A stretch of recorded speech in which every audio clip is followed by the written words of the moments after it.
Pagdating sa kalsada dito sa Pilipinas, hindi na bago sa ating paningin ang mga motorsiklo dahil ito ang pinaka-praktikal na paraan para iwasan ang traffic at makatipid sa mahal na gasolina.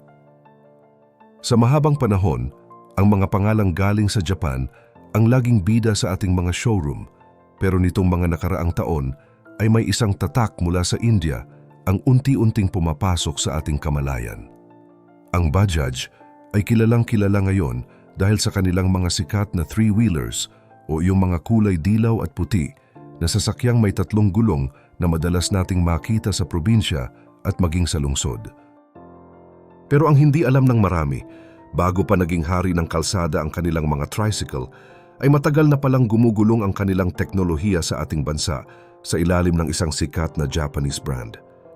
Ang tanong ng marami ngayon ay kung paano nga ba nagsimula ang Bajaj at ano nga ba ang totoong relasyon nila sa Kawasaki. Handa ka na bang malaman kung bakit ang akala nating Japanese na motor ay may dugong Indian pala sa loob ng makina nito? Pero bago po ang lahat, baka pwedeng palike ang video na ito dahil napakalaking bagay na ito sa aming content creators. Maraming salamat po. Ang kwento ng Bajaj ay nagsimula noong Nobyembre 1945 sa India sa ilalim ng pangalang MS Bajaj Trading Corporation. Itinatag ito ni Jamnalal Bajaj na isang matagumpay na negosyante na kilala rin bilang malapit na kaibigan ng tanyag na leader na si Mahatma Gandhi. Noong una ay hindi sila gumagawa ng sariling sasakyan dahil taga-angkat lang sila ng mga motor at tricycle mula sa ibang bansa sa Europa. Pero noong taong 1959 ay nabigyan sila ng lisensya ng gobyerno ng India para mag-manufacture na ng sarili nilang mga sasakyan. Dito na nagsimulang lumaki ang Bajaj hanggang sa maging isa sila sa pinakamalaking motorcycle manufacturer sa buong mundo. Hindi lang sila nakatutok sa pagpaparami ng benta, kundi pati na rin sa paggawa ng mga teknolohiya na mura pero matibay para sa mga ordinaryong tao. Dito na pumapasok ang usapin tungkol sa Kawasaki dahil marami ang nalilito kung sila ba ay magkaribal. Ang totoo ay pumasok ang Bajaj sa Pilipinas noong unang bahagi ng dekada 2000 sa pamamagitan ng pakikipagtulungan sa Kawasaki Motors Philippines. Noong panahong iyon, ang mga motor na inilalabas sa merkado ay may tatak ng Kawasaki, kaya naman kampante ang mga Pilipino na bilhin ang mga ito dahil sa tiwala sa gawang Japan. Pero ang totoo ay ang mga modelong ito ay gawa ng Bajaj sa India at dinala lang dito sa ilalim ng pangalan ng Kawasaki.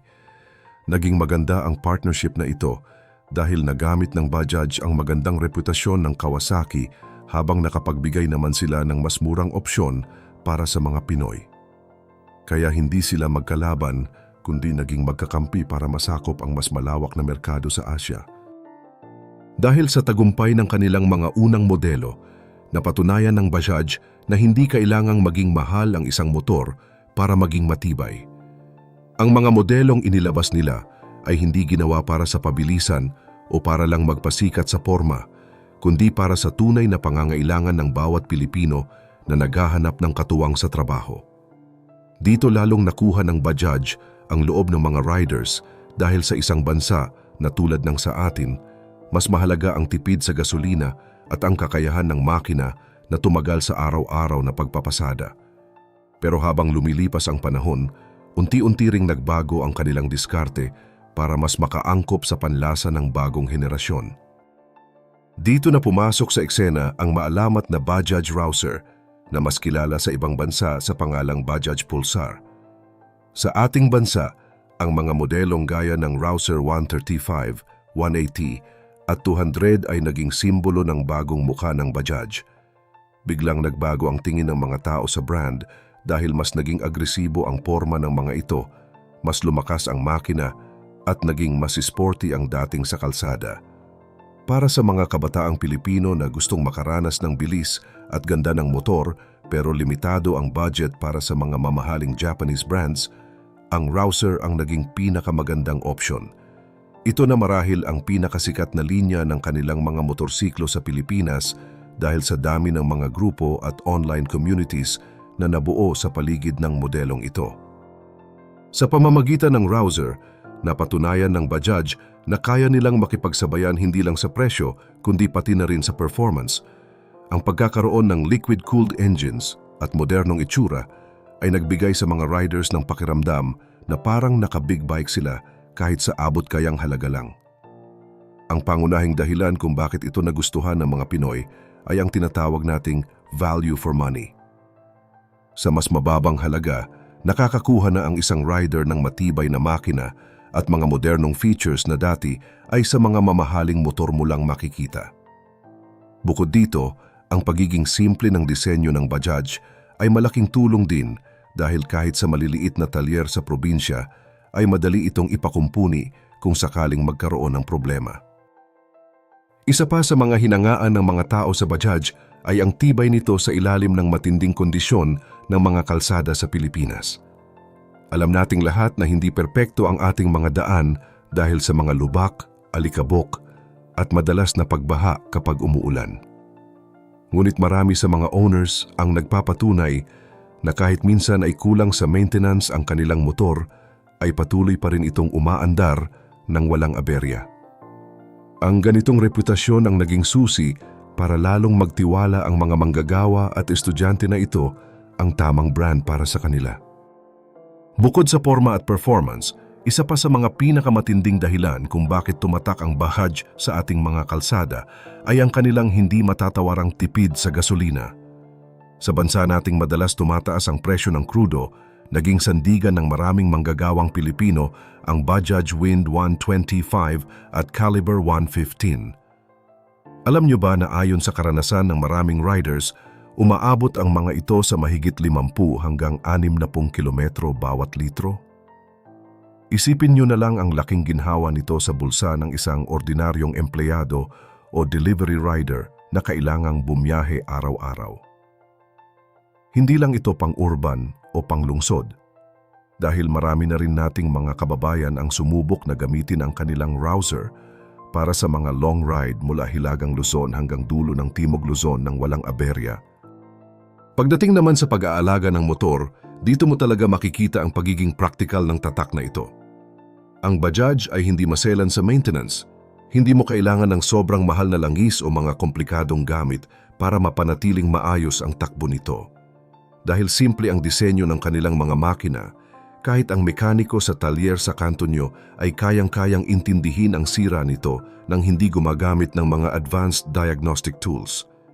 Ito ang dahilan kung bakit kahit mahigit 20 taon na ang nakalipas mula nang pumasok sila sa bansa, ay marami pa rin tayong nakikitang mga lumang unit na hanggang ngayon ay ginagamit pa rin panghanap buhay. Siyempre, hindi rin nawala ang mga kontrobersiya noong una silang pumasok sa ating merkado. May ilang mga riders na nagduda sa kalidad ng gawang India kung ikukumpara sa nakasanayan nating gawang Japan. May mga usap-usapan noon tungkol sa mga electrical components o kaya naman ay sa resale value ng motor. Pero sa paglipas ng panahon, ang mga dudang ito ay unti-unting nabura dahil mismo ang mga kalsada natin ang naging saksi sa tibay nito. Pagdating naman sa mga pyesa, hindi nagiging problema ang paghahanap dahil sa dami ng units na naibebenta, nagiging maugong ang supply ng mga replacement parts sa mga tindahan. Maging genuine man o aftermarket, madali mong mahahanap ang kailangan mo lalo na para sa Wind at Rouser series. Sa kabuuan, ang Bajaj ay naging bahagi na ng kwento at karanasan ng bawat Pinoy rider. Mula sa simpleng pangarap na magkaroon ng sariling sasakyan hanggang sa paggamit nito bilang pangunahing gamit sa negosyo, napatunayan ng Bajaj na naiintindihan nila ang tunay na pangangailangan natin. Isang motorsiklong matipid, matibay, at higit sa lahat, abot kaya. Ang tagumpay nila sa puso ng mga Pinoy ay patunay na hindi lang pangalan o bansa ng pinagmulan ang mahalaga, kundi ang tunay na serbisyo na naibibigay nito sa ating pang-araw-araw na buhay. Kayo, ano ang pinaka hindi nyo malilimutang karanasan kasama ang inyong Bajaj o Kawasaki Bajaj na motor? Meron ba kayong kwento ng long ride o kaya naman ay motor na hanggang ngayon ay buhay na buhay pa rin at ginagamit nyo sa trabaho? Ibahagi nyo naman ang inyong mga Bajaj stories sa comment section sa ibaba dahil siguradong marami tayong makukuhang tips at inspirasyon mula sa inyong mga karanasan. Huwag nyo ring kalimutang i-like ang video na ito at mag-subscribe para lagi kayong updated sa mga kwento sa likod ng mga sikat na sasakyan dito sa Pilipinas. Maraming salamat sa panonood at laging mag-ingat sa biyahe.